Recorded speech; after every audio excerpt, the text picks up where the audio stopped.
क्या घर में किसी के बहन है, बेटी है, रक्षाबंधन मनाते हो, बहन से हाथ में राखी बंधवाते हो, ये कसम खाते हो कि बहन चाहे जो मर्जी आफत आ जाए, जो मर्जी मुसीबत आ जाए, तेरा भाई हमेशा तेरे साथ है, तेरे ऊपर आंच नहीं आने देगा। लेकिन वहीं पे दूसरी तरफ कुछ ऐसे घटिया लोग भी होते हैं जो न जाने किस पेट से जन्म लेके इस धरती पे आते हैं, इस दुनिया में आते हैं और दूसरों की माँ बहन बेटियों को अपना शिकार समझते हैं।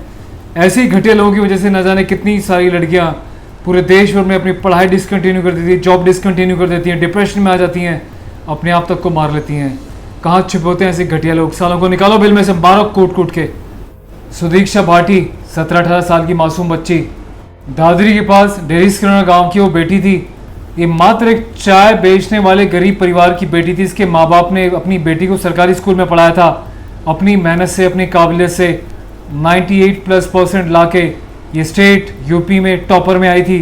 लेकिन उसके बाद क्या हुआ, यूएसए की बड़ी नामी यूनिवर्सिटी ने इसको 100% स्कॉलरशिप दी, इसको ऑफर दिया, अपने देश बुलाया पढ़ाई के लिए, जिसके ऊपर 3,80,00,000 रुपए खर्च किए, स्कॉलरशिप इस बेटी को दी। लेकिन हिंदुस्तान ने क्या किया इसके साथ? मन चले जो दूसरे की बहन बेटी को कुछ नहीं समझते, आए दिन तफरियाँ लेते हैं, बहन बेटियों को छेड़ते हैं, परेशान करते हैं। उन्हीं में से किसी एक ने जब भी अपने चाचा के साथ अपने मामा के घर जा रही थी, स्कूटी पे बैठ के आगे पीछे इसका पीछा किया, कभी स्टंट मारे, कभी सामने लाके बुलेट इसके सामने लाके खड़ी कर दी। इस चक्कर में जो इसके चाचा ने स्कूटी को जब चलाया था, एकदम सामने लाके इन्होंने बुलेट अड़ा दी। जैसे ही ब्रेक मारा तो डिसबैलेंस हो गए, गिर गए और बच्ची ने वहीं पे दम तोड़ दिया।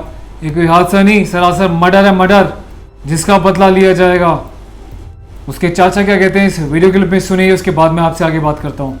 तो हमने बुलंदशहर पार करा तो चौराया सब कोई गांव है ऐसे ही। उसके पास से बाइक एक बुलेट थी, उस बुलेट ने कई बार हमको ओवरटेक करा, फिर ऐसे घुमाया इधर उधर को घुमाया। हमने फॉरवर्ड धीमी कर ली, स्टड से मारने लगा वो। स्टड मारने के बाद में हमने धीमी करी अपनी बाइक, फिर भी उसने और आगे से जाकर फिर एकदम हमारे आगे एकदम ब्रेक मार दी। ब्रेक मारने के बाद में भी हमारी बाइक एकदम कंट्रोल पे हो, उसमें ज़्यादा सीधी टक्कर लगी। सीधी टक्कर लगते ही मैं ऐसे ही गिर गया हूँ और मेरी भतीजी पीछे गिरी उस सर्स के उससे, और मैं पहचान नहीं पाया। ऐसा बुलेट थी केवल उसमें, और वो हो गया तो उस पर जाट लिखा हुआ था, वो वहाँ से चला गया। ये वहाँ पढ़ाई कर रही थी, अभी कुछ दिनों पहले 3 महीने के लिए इंडिया वापस आई थी, छुट्टियाँ पड़ गई थी, ऊपर से कोरोना का प्रकोप चल रहा था।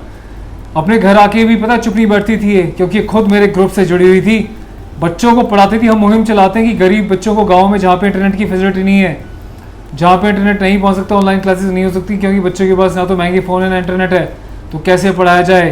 तो ये प्यारी बच्ची जो कि यूएस जैसे देश में पढ़ रही है, इंडिया आती है, लेकिन फिर भी जनसेवा करती है। इसका उद्देश्य ये था कि जब भी ये पढ़ लिख लेगी, अपने गाँव में बच्चों को पढ़ाएगी, देश के गरीब बच्चों को पढ़ाएगी। और ये खुद उसकी एक स्टेटमेंट है, उसको मैं आप सुनाता हूँ, उसके बाद आगे आपसे बात करता हूँ। I scored 98% in my board examinations, and I will be going to Babson College in the US to pursue my undergraduate studies in entrepreneurship. And I've been awarded full financial aid for my studies there. I'm a first generation learner in my family, the eldest of 6 siblings, and while my parents never received formal education themselves, they always encouraged us to pursue our dreams. हमारी माली हालत इतनी खराब थी कि माँ बाप की इतनी क्षमता नहीं थी कि सभी 6 के 6 भाई बहनों को पढ़ा सकें। Consequently, I would have been the first one to discontinue my studies. Because मेरी कम्युनिटी में हमेशा से सोचा जाता है कि बेटे ज़्यादा बेटर कर पाते हैं, बेटियां नहीं, इसलिए शायद मैं पिछड़ सकती थी। मैं उत्तर प्रदेश के गांव से बिलोंग करती हूं, जहां पे प्राइमरी स्कूल के बाद भी बेटियों को पढ़ाना डिसकंटिन्यू कर दिया जाता है, क्योंकि माँ बाप में भय होता है कि बाहर जाएंगी तो उनके साथ कल को कोई रेप या एप जैसी छेड़खानी जैसी हरकत ना हो जाए। इस वजह से बहुत सारी बच्चियों की पढ़ाई डिसकंटिन्यू हो जाती है। जब मैं सक्षम हो जाऊंगी, पढ़ के वापस आऊंगी भारत, तो सबसे पहले अपने गांव की बेटियों को पढ़ाने के लिए इंकरेज करूंगी, सभी जेंडर्स को, और मुझे ऐसा लगता है कि ऐसा मैं कर पाऊंगी। शिक्षा ही एकमात्र ऐसा हथियार है जिसके बदौलत एक बेटी, एक महिला अपनी आवाज़ उठा सकती है, अपने हक के लिए आगे बढ़ सकती है, किसी को बोल सकती है। From strength to strength, march on, always, onward and onward. विद्या ज्ञान, जय हिंद। Thank you. हाँ, तो जान लिया आपने इस बेटी के नेक विचार।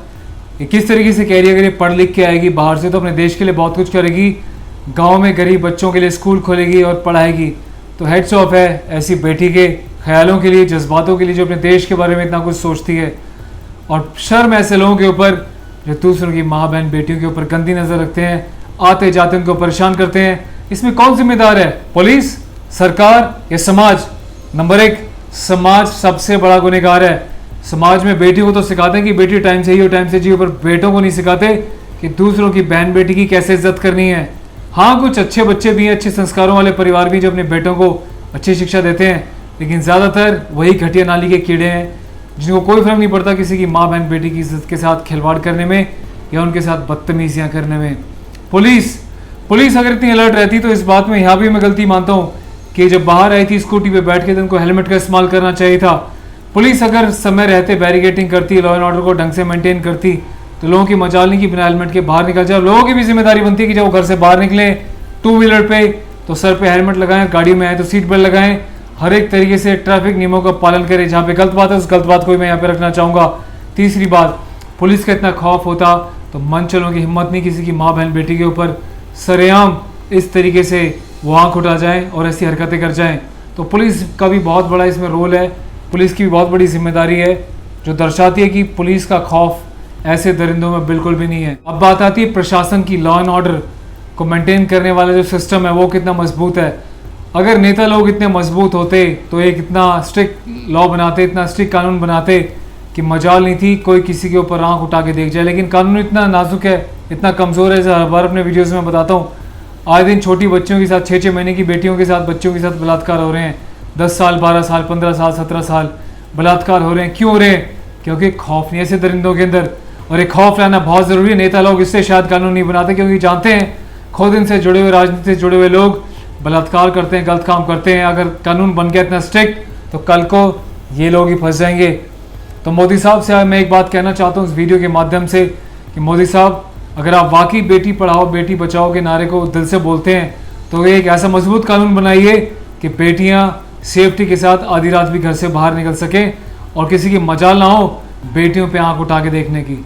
मुझे नहीं पता शासन, प्रशासन, राजनेता, पुलिस क्या करेगी। मैं अपने बारे में गारंटी लेता हूँ, जैसे मैं पहले भी बोल चुका हूँ। मुझे पता चलता है कि ये बलात्कारी है तो उसको मैं ठोकूंगा, भले ही जेल जाना पड़े।